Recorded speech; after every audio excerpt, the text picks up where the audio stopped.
டீஸ்டா ஆறு என்பது 414 கிலோமீட்டர், அதாவது 257 மைல் நீளமான நதியாகும். இது கிழக்கு இமயமலையின் பௌகோன்றி மலையில் எழுந்து சிக்கிம் மற்றும் மேற்கு வங்காளம் ஆகிய இந்திய மாநிலங்கள் வழியாக பாய்ந்து பின்னர் ரங்பூர் பிரிவு வழியாக வங்காளதேசத்தில் நுழைகிறது. வங்காளதேசத்தில் இது பிரம்மபுத்திரா நதியுடன் இணைகிறது. இது வங்காள டெல்டாவின் வேறு சில முக்கிய நதிகளை சந்தித்த பிறகு இறுதியாக வங்காள விரிகுடாவில் விழுகிறது.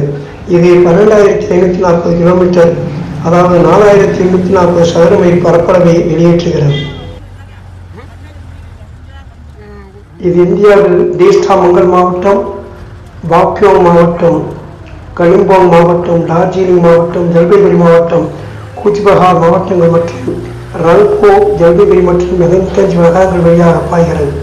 வங்காளதேஷில் இது லால் மோனிர்ஹாட் மாவட்டம், ரங்பூர் மாவட்டம், குரிகிராம் மாவட்டம் மற்றும் கைபர்தா மாவட்டம் வழியாக பாய்கிறது. இது பங்களாதேஷில் உள்ள புல்சாரி உபாசிலாவில் பிரம்மபுத்திரா நதியுடன் இணைகிறது.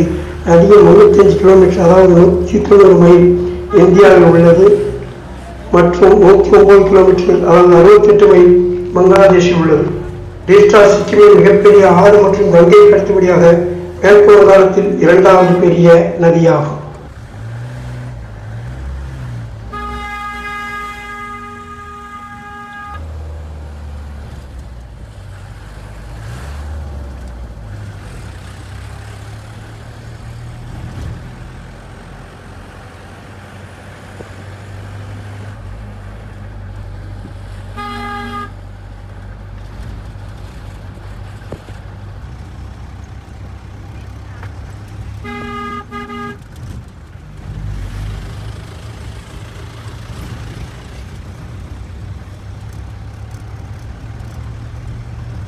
இந்த பக்கம் வரும்போது நல்லா வருது, நல்லா பார்க்கலாம்.